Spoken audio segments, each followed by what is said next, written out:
नमस्कार दोस्तों, वाईफाई श्रीराम में आपका स्वागत है।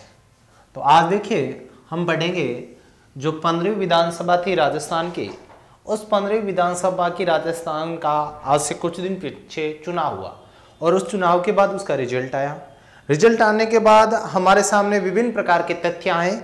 तो देखिए आरपीसी की और विभिन्न प्रतियोगिता परीक्षाओं की डेट जारी हो चुकी है।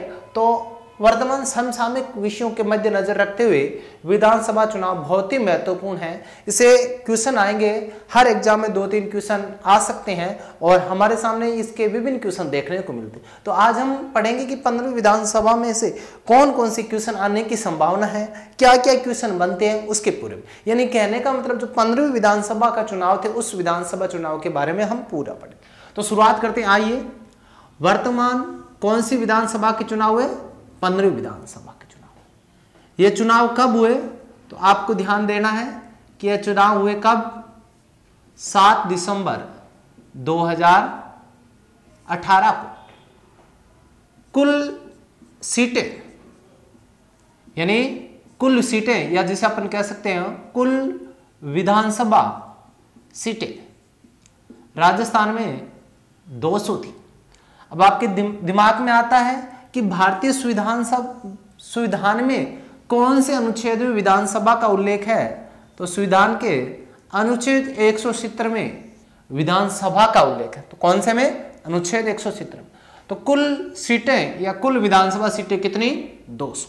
निर्वाचन हेतु यानी निर्वाचन हुए कितने पे? 199। अब आपको ध्यान रखना है कि कौन सी सीट पर निर्वाचन नहीं हुआ। तो उसका देखना है कि कौन सी सीट पर निर्वाचन नहीं हुआ। तो एक सीट थी रामगढ़। कौन सी सीट थी? रामगढ़। रामगढ़ कहाँ है? अलवर। इस सीट पे 7 दिसंबर को चुनाव नहीं हुए।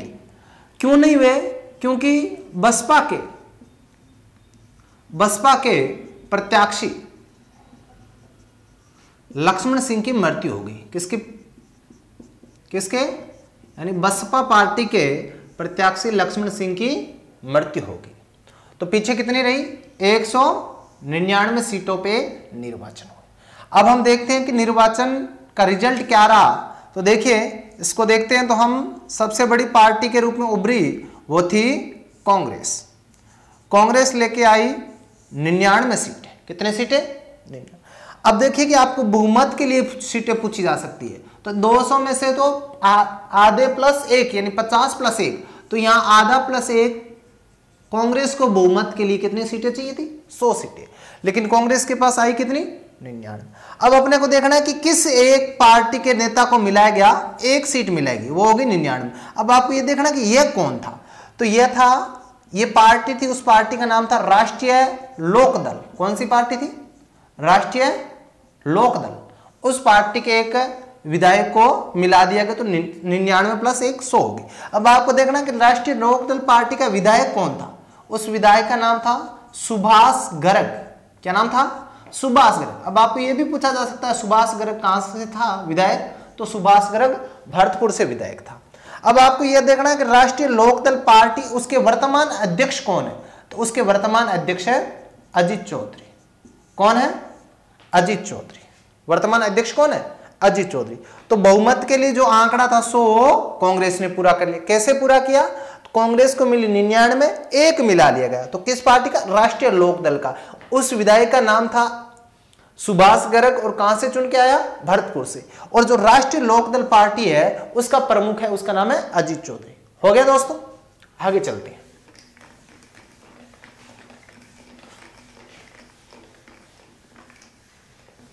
अब देखिए अपन ने देख लिया और बहुमत मिल गई, कांग्रेस की सरकार बन गई।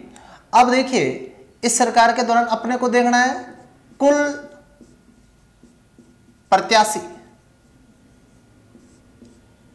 प्रत्याशी थे चुनाव के लिए 2274। कितने? 2274। आपसे पूछेंगे कुल महिला प्रत्याशी। तो महिला प्रत्याशी कितनी थी? 187। कितनी थी? 187। आप पूछेंगे इन महिला प्रत्याशियों में कुल जीती कितनी? क्या पूछेंगे? कुल जीती कितनी, यानी विजेता कितनी, तो कितनी महिला विजेता रही, 22 महिला विजेता रही। कितनी महिला विजेता रही, 22 महिला विजेता रही। अब आपको देखना कि 22 किन किन पार्टी से थी, तो सबसे पहले लिखते हैं अपन कांग्रेस। तो देखिए दोस्तों, कांग्रेस की थी 11, कितनी थी, 11।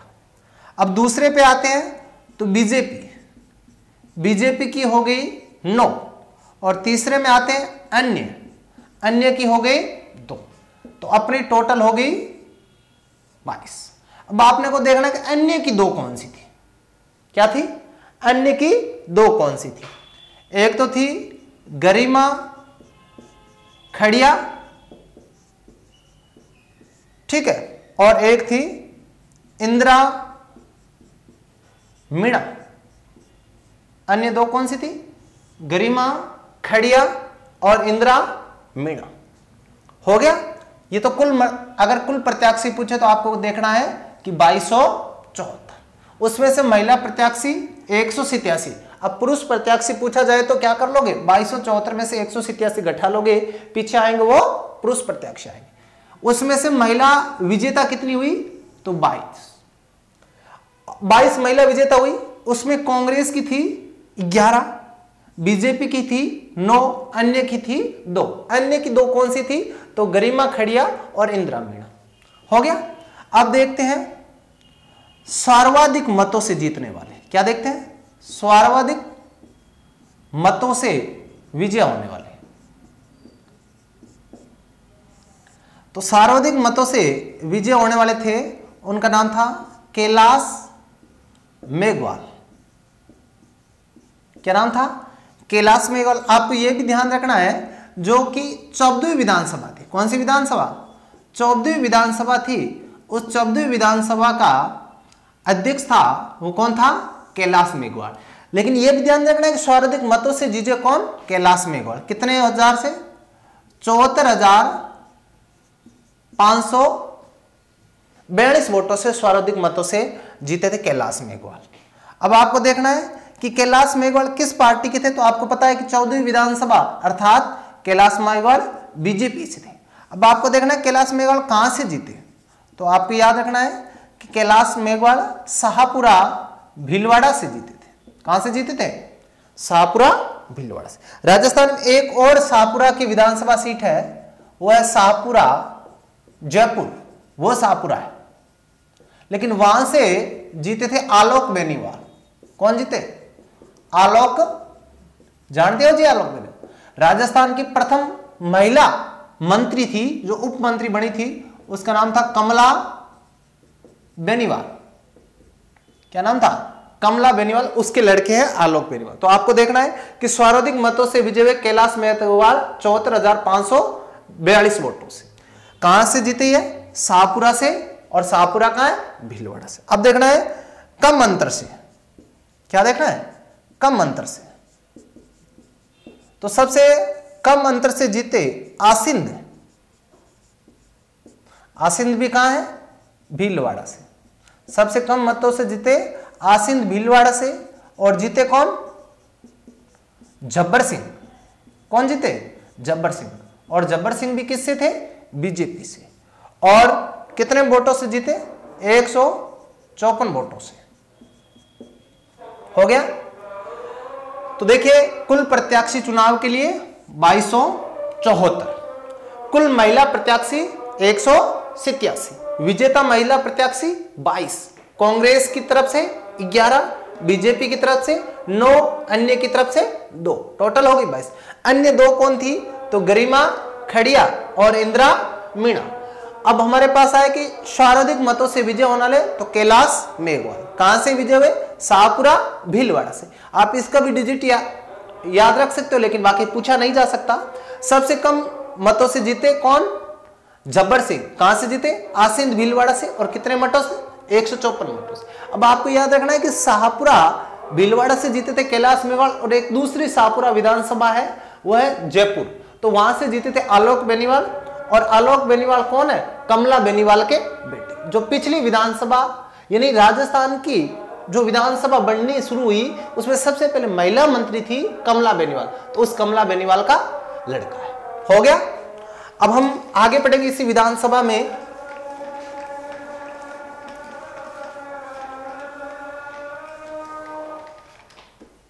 ये तो था। अब देखिए उम्र के मामले में, आयु के मामले में सर्वाधिक उम्र वाला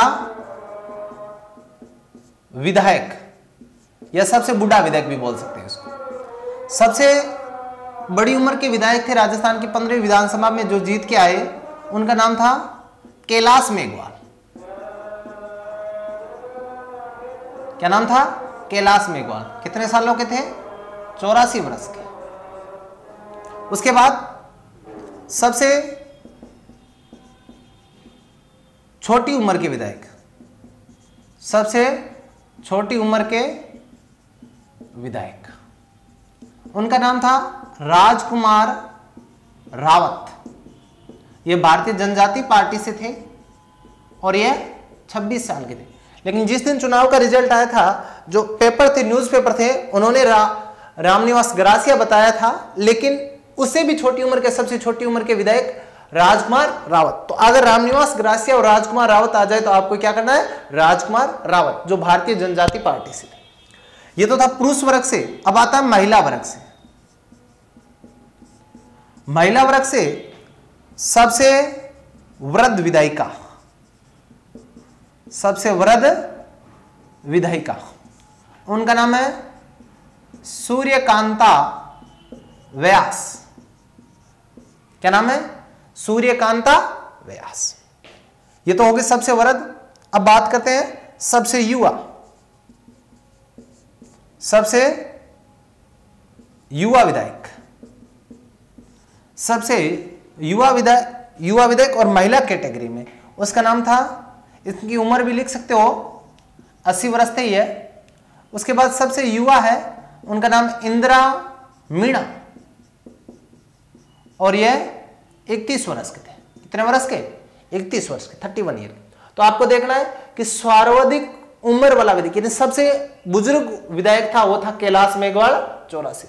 सबसे युवा विधायक कौन था? राजकुमार रावत। कितने साल? 26 साल। महिला कैटेगरी में देख तो सबसे वृद्ध महिला कौन है? सूर्यकांता व्यास।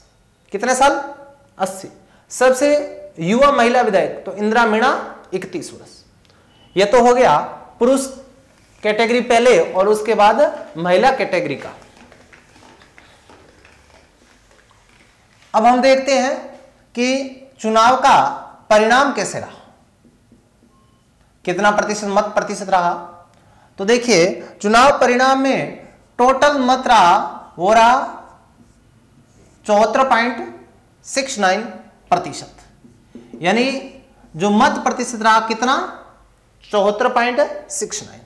अब आपको देखना है कि सर्वाधिक मतदान वाला जिला, क्या देखना? सर्वाधिक मतदान वाला जिला,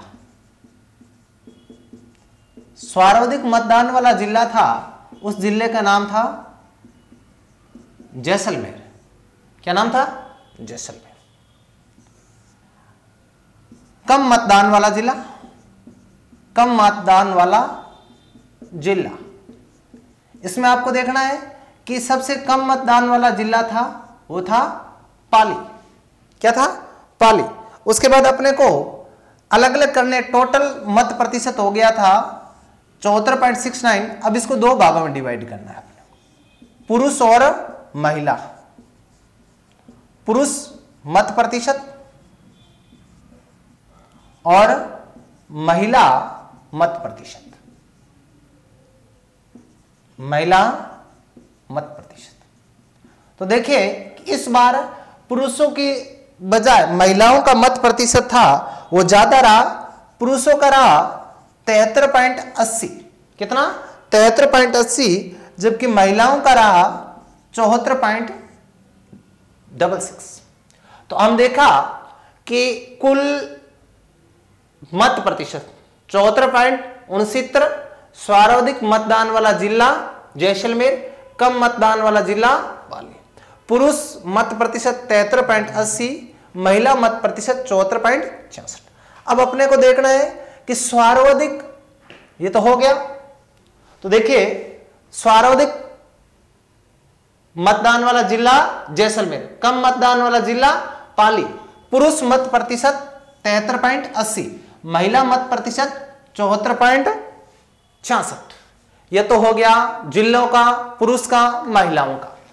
इसके बाद हम देखेंगे कौन सी विधानसभा में सर्वाधिक मत प्रतिशत रहा, कौन सी विधानसभा में सबसे कम मत प्रतिशत रहा।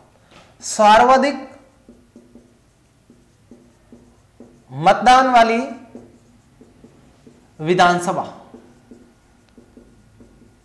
यानी सर्वाधिक मतदान प्रतिशत वाली विधानसभा, तो उस विधानसभा का नाम है, वह है पोखरण। क्या है? पोखरण। और पोखरण विधानसभा सीट है, वो कहां से है? जैसलमेर से। आपको यहां भी यह भी याद रखना है कि पोखरण से कौन जीत कर आए, तो वो जीत कर आए साले मोहम्मद। और आपसे पूछें कि साले मोहम्मद किस पार्टी के हैं, तो साले मोहम्मद कांग्रेस पार्टी के। वर्तमान राजस्थान सरकार में कैबिनेट मंत्री बनाए गए, उन्हें अल्पसंख्यक और वक्फ बोर्ड मंत्रालय दिया गया। तो सर्वाधिक मतदान प्रतिशत वाली विधानसभा कौन सी है? पोखरण जैसलमेर। कम मतदान प्रतिशत वाली विधानसभा, कम मतदान प्रतिशत वाली विधानसभा, तो कम मतदान प्रतिशत वाली जो विधानसभा है, उस विधानसभा का नाम है, वो है मारवाड़ जंक्शन। क्या नाम है? मारवाड़ जंक्शन। और पूछे कि ये मारवाड़ जंक्शन कहां है, तो मारवाड़ जंक्शन है पाली में। हो गया जी। तो सर्वाधिक मतदान वाली विधानसभा पोखरण जैसलमेर, कम मतदान वाली विधानसभा मारवाड़ जंक्शन पाली। जिला हो जाएगा तो पूछ जैसलमेर, और कम हो जाएगा पाली।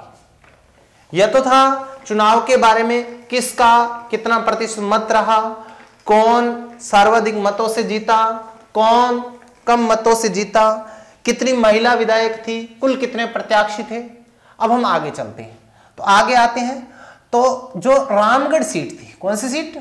रामगढ़ सीट पर उपचुनाव हुए। क्या हुए? उपचुनाव।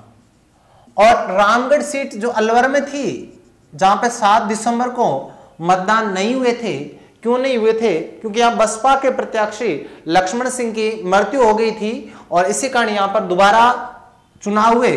तो यहां रामगढ़ सीट से दोबारा चुनाव हुए, उसमें कांग्रेस की सफिया जुबैर जीत के आ गई। कौन जीत के आ गई? सफिया जुबैर जीत के आ गई। तो कांग्रेस की पहले सीटें थी 99 प्लस 1 100 हो गई। अभी भी उसे बहुमत के लिए 1 सदस्यों को शामिल किया गया था, जो मैंने पहले ही बता दिया है, 101। दोस्तों, आज का टॉपिक हमारा यहीं पे खत्म होता है। यहाँ पे हमने पढ़ा सर्वाधिक मत प्रतिशत वाली विधानसभा और सबसे कम मत प्रतिशत वाली विधान। नेक्स्ट टॉपिक है वो अगले चैप्टर में आपको फिर से मिलेंगे। Thank you. जय श्री राम। ये कि 2 इलेक्शन होना चाहिए। डेट पहला स्टेप है 1:30 बजे तक, दूसरा स्टेप 3 बजे तक, फिर 4:30 5 बजे तक, फिर रात की 11 बजे देखने के बाद चलो बाद में लोग टाइम हो गया। वीणा पाणी की अनुकंपा से संकल्प करते हैं कि कठिन परिश्रम उत्कृष्ट लगन समन्वय व पूर्ण आत्मविश्वास के योग से हम अपना लक्ष्य प्राप्त कर रहे हैं तथा भविष्य में भी करते रहेंगे और जो कुछ करणीय है उसके लिए नहीं शब्द हमारे शब्दकोश में नहीं है। जय श्री राम।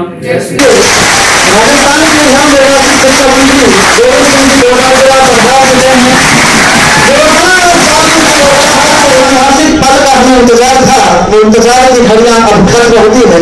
डायरेक्टर बॉस श्रीमान सुभाष जी मीर का भी आप जोरदार तालियों के साथ स्वागत करें। अलग इसका उजाला जाएगा, एक मिनट आप लोगों को दूर इसका उजाला जाएगा। यदि अंधकार से लड़ने का संकल्प कोई कर लेता है तो एक अगला दुश्मनी संबंध डाल देता है।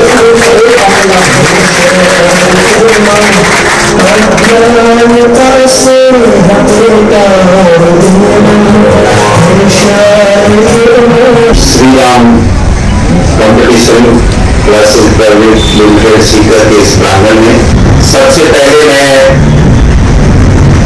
मैं सुभाष जी का और उनकी पूरी इंस्टीट्यूट का बहुत बहुत आभार प्रकट करना चाहता हूं। आपको भी यही आवश्यकता है, मेहनत, विश्वास नहीं टूटने दें, चाहे गुरुजन हो, चाहे अपने माता पिता हो, चाहे मित्र हो, साथी हो, उसका विश्वास नहीं टूटने दें। मेहनत करें, लगन के साथ में करें, एकाग्र चित्त होकर के एक लक्ष्य लेकर के चलेंगे तो उस लक्ष्य से आपको पाने से कोई रोक नहीं सकता। आज के इस बहुत ही शानदार कार्यक्रम में उपस्थित राजस्थान सरकार के शिक्षा मंत्री महोदय माननीय श्रीमान गोविंद सिंह जी डोटासरा साहब, राजस्थान पत्रिका के श्रीमान विनोद जी चौहान साहब, और ये आपकी श्री राम कोचिंग का अहोभाग्य सौभाग्य है। मैं माननीय शिक्षा मंत्री महोदय को बताना चाहूंगा, आपके संस्थान में अभी आरएस के विद्यार्थी अध्ययनरत हैं, रिट के लेवल 1, 2 के विद्यार्थी अध्ययनरत हैं, पटवार भर्ती की बच्चे तैयारी कर रहे हैं, एसएससी जीडी की तैयारी कर रहे हैं, लोको पायलट सीबीटी की तैयारी कर रहे हैं। और ये मंत्री महोदय पूरा लगभग राजस्थान का विद्यार्थी आपके यहाँ पर है। और दूसरे शब्दों में ये कहूंगा कि आपके पास कुछ दूसरे राज्यों से भी विद्यार्थी हैं, और ये विद्यार्थी आसपास में जब फोटो देख रहे हैं आप दीवारों पर, जब इनकी मंजिल इनको मिलती है तो हमें ऐसा लगता है कि हम एक सही रास्ते पर चल रहे हैं, सही मार्गदर्शन दे रहे हैं। क्योंकि मेरी टीम लगभग सारी वही टीम है जो जिस एग्जाम की क्लासेस वो ले रहे हैं उस एग्जाम के नजदीक एकदम नजदीक तक जाकर आए हुए, क्योंकि बिना योग्य टीम के कोई भी उस मंजिल तक पहुंचा नहीं सकते। और अब मैं ये कहना चाहूंगा कि सीकर एक एजुकेशन हब के रूप में अपनी पहचान स्थापित कर रहा है। काफी छोटे बड़े इंस्टीट्यूट और आ रहे हैं और काफी मेरे साथी यहाँ पर अपने कार्य को बेहतरीन अंजाम दे रहे हैं। और मैं ये कहूंगा कि जो विद्यार्थी आपके सामने बैठे हैं, आप एक एक की शक्ल आप देख सकते हैं, ये सब आपके शिक्षा के नुमाइंदे हैं और अपने आप जीवन को बेहतर बनाने के लिए दिन रात एक कर रहे हैं। और इसमें हमारी टीम, श्री राम टीम, पूरी अपने तन मन धन से समर्पित है, प्रबल रूप से प्रतिबद्ध है, कटिबद्ध है। मैं राजस्थान पत्रिका परिवार को बहुत बहुत धन्यवाद देता हूं कि इस कार्यक्रम को यहाँ संपन्न करने का हमें मौका दिया। और राजस्थान सरकार के शिक्षा मंत्री महोदय श्रीमान गोविंद सिंह जी डोटासरा साहब को भी मैं बहुत बहुत दिल से आभार व्यक्त करता हूं कि हमें, हमारे विद्यार्थियों को आपने मार्गदर्शन दिया, जो चुनिंदा टिप्स दी हैं, हम उन टिप्स का अनवरत पालन करेंगे। इसी के साथ जय हिंद, जय भारत, जय श्री राम।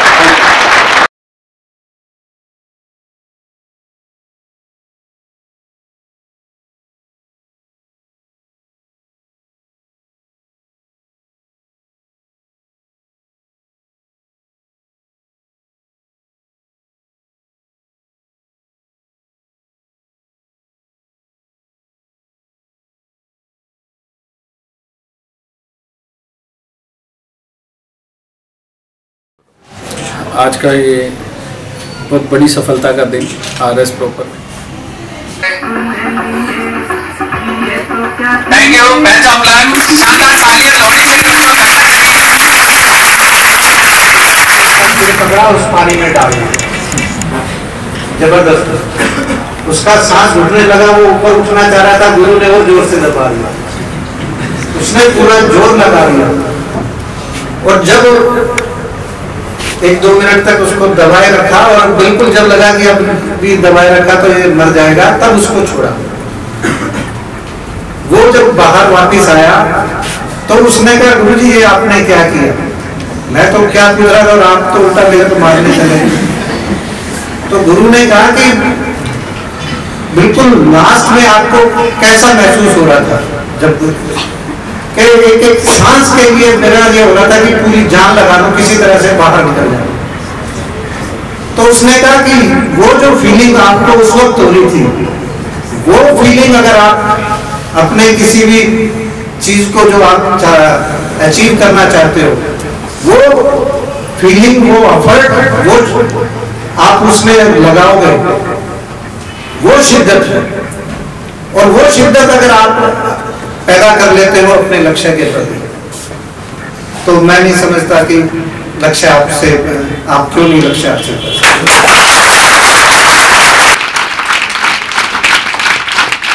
इसके बाद राजस्थान पत्रिका के जनरल हेड विनोद जी चौहान का भी ये विजय स्तंभ है, ये आप सबके भी, आप पे मैं ले रहा हूँ, आपकी विजय के लिए।